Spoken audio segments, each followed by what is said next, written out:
ডাবটিকে একটি আস্ত বাড়িতে পরিবর্তন করে তুললো। এই তো আমাদের নতুন বাড়ি তৈরি হয়ে গেছে।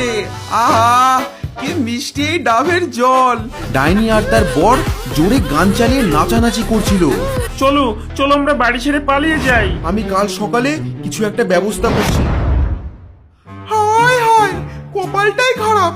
ওই তরমুজের বাড়ির লোকগুলো এত অত্যাচার করলো যে সেখানে আর থাকাই হলো না। এবার আমাদের আরো ভালো জায়গা খুঁজতে হবে, কিন্তু কোথায় যাব? হ্যাঁ গো গিন্নি, দুদিনের বৃষ্টির পর এখন যে এই ঠাটা পোড়া গরম দিয়েছে, এতে আর পারা যাচ্ছে না। এবার কোথায় যে যাই? দাঁড়াও দাঁড়াও, আমি আশপাশটা একটু দেখে আসি। এই বেটা দাঁড়া চুপচাপ এখানে, একদম যাবি না তুই। আগের বার তোকে বাড়ি খুঁজতে দিয়ে আমি অনেক বিপদে পড়েছিলাম। এইবার আমি খুঁজতে যাব। আচ্ছা আচ্ছা গিন্নি, কিন্তু খুঁজবে যখন একটু ঠান্ডা কোনো জায়গা থেকে খুঁজো। ঠান্ডা না পেলে এই গরমে যে মরেই যাব। এই বলে ডাইনি ঝুমা বেরিয়ে পড়ল নতুন বাড়ির খোঁজে।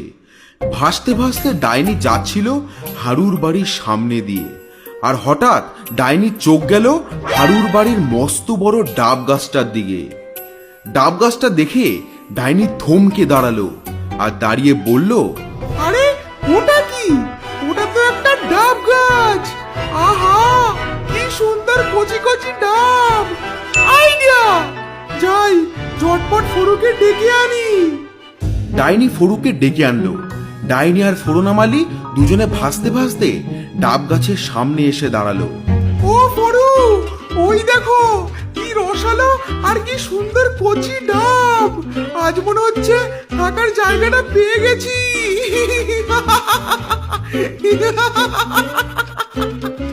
রসালো আর কচি ডাব দেখে ফরু যেই না ডাবের ভেতর ঢুকতে গেল, অমনি ডাবের শক্ত খোলসের গায়ে জোরে ধাক্কা খেয়ে ডাইনির দিকে ছিটকে আসলো।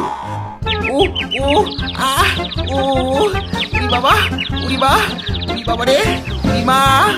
তোমার সবকিছুতেই বেশি তাড়াহুড়ো। দাঁড়াও, এইভাবে হবে না। আমি আমার অদ্ভুত শক্তি দিয়ে এই ডাবটাকে আমাদের থাকার উপযুক্ত করছি। এই বলে ঝুমা ডাইনি তার মন্ত্রের দ্বারা ডাবটিকে একটি আস্ত বাড়িতে পরিবর্তন করে তুললো। একটি বড় ডাব, যার মধ্যে রয়েছে জানলা আর একটি বড় দরজা। বাইরে থেকে দেখতে পুরো একটি ডাবের বাড়ি। এই তো আমাদের নতুন বাড়ি তৈরি হয়ে গেছে। আহা কি সুন্দর, কি চিকন। চলো চলো গিন্নি, চটপট ঢুকে পড়ি আমরা। এই বলে ঝুমা ডাইনি সেই ডাবের দরজা খুলে ডাবের ভেতর ঢুকে পড়ল।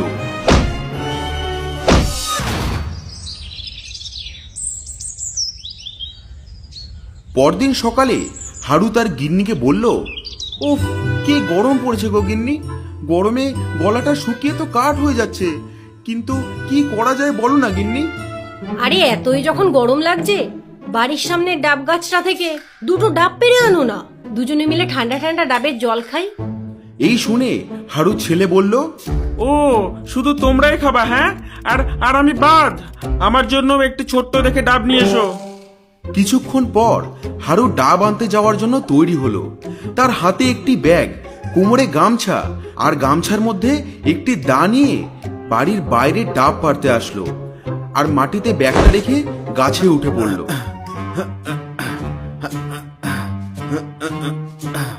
যেই না হারু গাছের উপর উঠলো, উঠতেই একটি বিরাট বড় ডাব দেখে সে অবাক হয়ে গেল।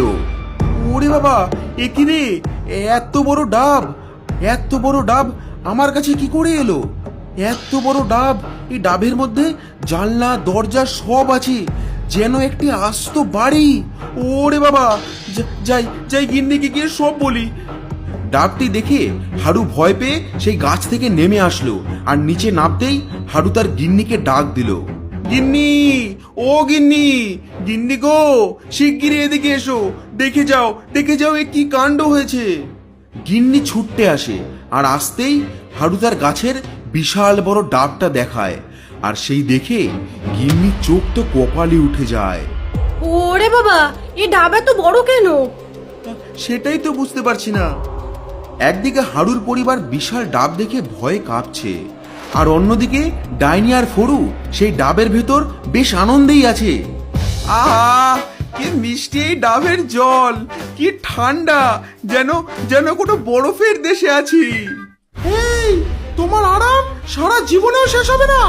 আগে তরমুজের ভেতরে তোমার এই আরামের জন্যই আমাদের তরমুজ ছাড়া হতে হয়েছিল, আর এখন তুমি এই ডাবের জলে শুয়ে আছো। বেরো বেরো এখান থেকে, বেরো।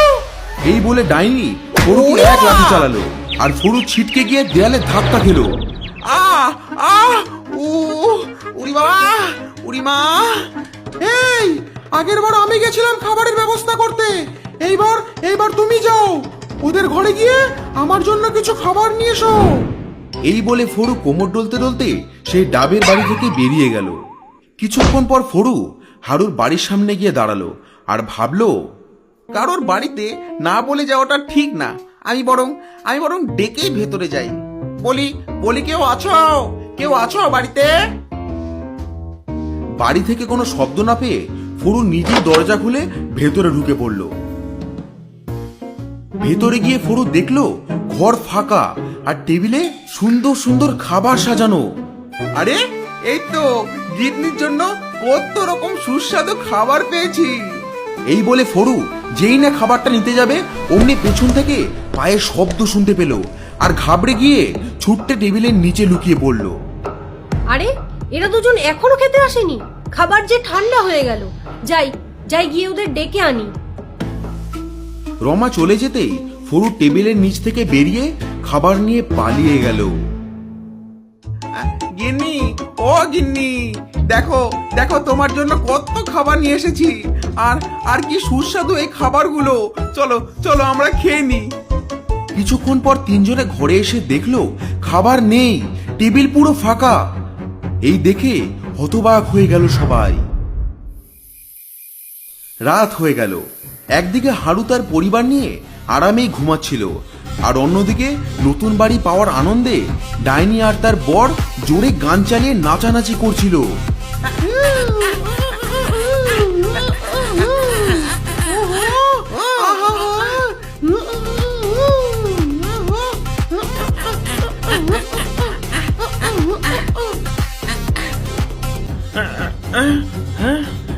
হ্যাঁ, ও বাবা ওঠো না, দেখো বাইরে থেকে কেমন আওয়াজ ভেসে আসছে। গজার কথা শুনে সবাই উঠে বাইরে ছুটতে আসলো, আর এসে দেখে সেই ডাব গাছের উপর থেকে গানের আওয়াজ ভেসে আসছে। এ কি, এত রাতে গাছের উপর থেকে কিসের আওয়াজ ভেসে আসছে? যাই তো গিয়ে দেখি ব্যাপারটা কি। ব্যাপারটা কি দেখার জন্য হারু যেই না গাছে উঠলো আর উঠেই দেখলো এক ডাইনি আর এক ভূত ডাবের ভিতরে জোরে গান চালিয়ে নাচানাচি করছে। ওরে বাবা, এ কি দেখছি আমি? ডাবের ভিতর যে ডাইনি রয়েছে, আমার ডাবটাকে এরা বাড়ি বানিয়ে থাকছে। সেই ভয়ানক দৃশ্য দেখে হারু চটপট গাছ থেকে নেমে আসলো আর বলল, ওরো মা, এ তো পুরো ভুতুরে কাণ্ড। গাছের উপরে ওই বড় ডাবটার মধ্যে একটি ডাইনি আর একটি ভূত রয়েছে। হ্যাঁ, কি বলছো বাবা? ডাবের ভেতর ডাইনি? চলো আমরা বাড়ি ছেড়ে পালিয়ে যাই। না, আমরা পালাবো না, একটু ধৈর্য ধর। আমি কাল সকালে কিছু একটা ব্যবস্থা করছি। এই ডাইনিদের আমি তাড়িয়ে তবেই ছাড়বো। সেই রাতেই হারু তার গিন্নি আর তার ছেলে ভেতরে গিয়ে একটি প্ল্যান করলো।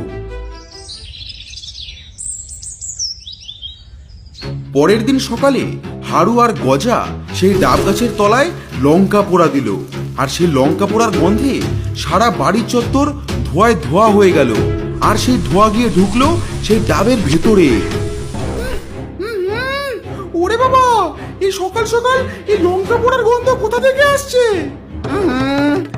ইস, ও হ্যাঁ, ও গিন্নি গো, এই বাজে ধোঁয়ায় আমার চোখ মুখ জ্বলে পুড়ে একেবারে ছাড়খাড় হয়ে গেল তো। আমার মনে হয় এই কাণ্ড করেছে ওই নিচের বাড়ির লোকগুলো। এই ডাইনি, বেরিয়ে আয় বলছি আমার ডাব থেকে। এই ডাব গাছ আমার। হ্যাঁ, ওরে বেটা, তোরা জানতে পেরে গেছিস আমরা এখানে আছি? এবার দেখ আমি কি করি। এই বলে ডাইনি নিজের জাদুর মন্ত্রের দ্বারা একটি ফ্যান প্রকট করলো, আর সেই ফ্যান চালিয়ে জানলার সামনে রেখে দিল। ফ্যানের জোরালো হাওয়ায় সব ধোঁয়াগুলো ডাবের ভেতর থেকে বেরিয়ে গেল। এ কি কাণ্ড! হায় ভগবান, এ তো কোনো ফারাকই হলো না। এই ডাইনি যে সব ধোঁয়া বাইরে পাঠিয়ে দিল। না, আমাকে অন্য কিছু ভাবতে হবে। সেই দিন রাত্রেবেলায় হারু, রমা আর গজা তিনজন মিলে বসে ডাইনিকে তাড়ানোর প্ল্যান করছে। অনেক চিন্তা ভাবনার পর গজার মাথায় একটি বুদ্ধি আসলো। গজা বলল, যেমন কাটা দিয়ে কাটা তুলতে হয়, তেমনি আমরা ডাব দিয়ে ডাব ফেলবো। বাবা, কাল বাজার থেকে কিছু ডাব কিনে নিয়ে আসবে, আর সেই ডাবগুলো ওই ডাইনির বাড়িতে ছুঁড়ে মারবো। এই প্ল্যান সবার পছন্দ হলো। তিনজনে মিলে প্ল্যান করার সময় বুঝতেই পারেনি জানলার বাইরে এক ছায়ামূর্তি আড়ি পেতে সব শুনছিল। পরদিন সকালবেলায় হারু আর গজা দুজনে ডাব নিয়ে রেডি ডাইনির বাড়িতে মারার জন্য। গজা বলল, বাবা রেডি, 1 2 3। তিন গোনার সঙ্গে সঙ্গেই ডাব দুটো ছুঁড়ে মারলো ডাইনির বাড়ির দিকে। কিন্তু ডাইনি এই হামলার জন্য প্রস্তুত ছিল, কারণ আগের দিন রাত্রেবেলা পুরো ঘটনাটা ডাইনি আড়ি পেতে শুনে নিয়েছিল। আর ডাইনি তখনই সেই ডাবের ভেতর থেকে মাথা বার করে একটি ব্যাট দিয়ে ডাব দুটোকে রিভার্সে 6 চালালো। ওরে বাবা, এই ডাব দেখি উল্টে আমাদের দিকে ছুটে আসছে। পালাও পালাও! ওরে বাবা, পালাও পালাও! এইবার হারু আর সহ্য করতে না পেরে বলল, না, এইভাবে আর হবে না। গ্রামের শেষে শ্মশানের ধারে ওই ভবাতান্ত্রিক থাকেন, আমাদের একমাত্র ওই তান্ত্রিক বাবাই বাঁচাতে পারেন। সেই দিন রাত্রেবেলায় হারু ভবাতান্ত্রিকের কাছে যায় আর গিয়ে সব খবর খুলে বলল, তান্ত্রিক বাবা, মস্ত বড় বিপদে পড়েছি আমরা। এক ডাইনি ওই আমাদের ডাব গাছের উপরে।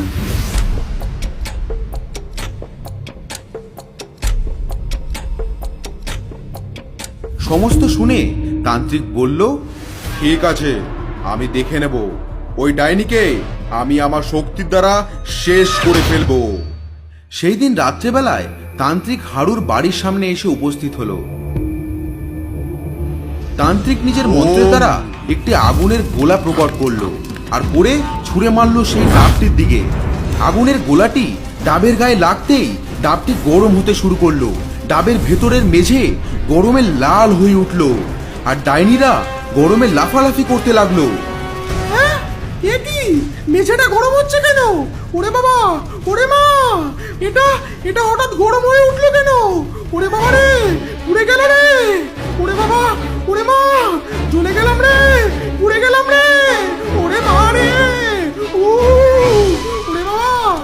ওরে ওরে ওরে, আমার সাদের ডাবের বাড়ি রে!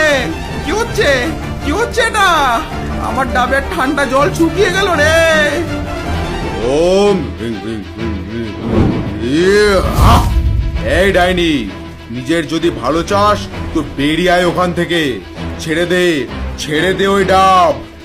ডাইনি আর ফরু ডাবের গরম সহ্য করতে না পেরে শেষমেশ বেরিয়ে পড়লো সেই ডাব থেকে।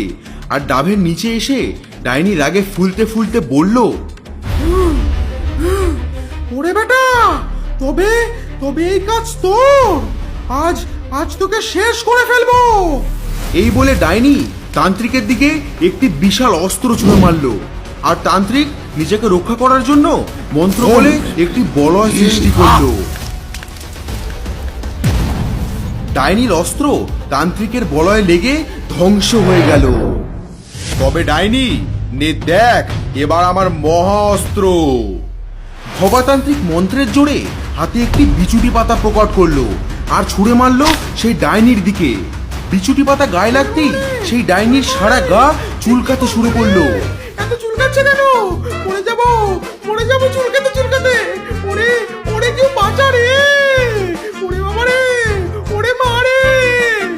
গিন্নি গো, আর এখানে থাকা যাবে না, পালাও গো, পালাও! এই বলে ডাইনি আর ফরু হারুর ডাব গাছ ছেড়ে উড়ে চলে গেল। ওরে বাবা রে, মরে গেলাম রে! ওরে বাবা রে! 10 দর্শক বন্ধুরা, তোমরা যদি এরকম ভিডিও আরো পেতে চাও তবে চ্যানেলটিকে সাবস্ক্রাইব করে বেল আইকনটি প্রেস করে দাও। আর গল্পটি কেমন লাগলো কমেন্ট করে জানাও। ওরে বাবা রে।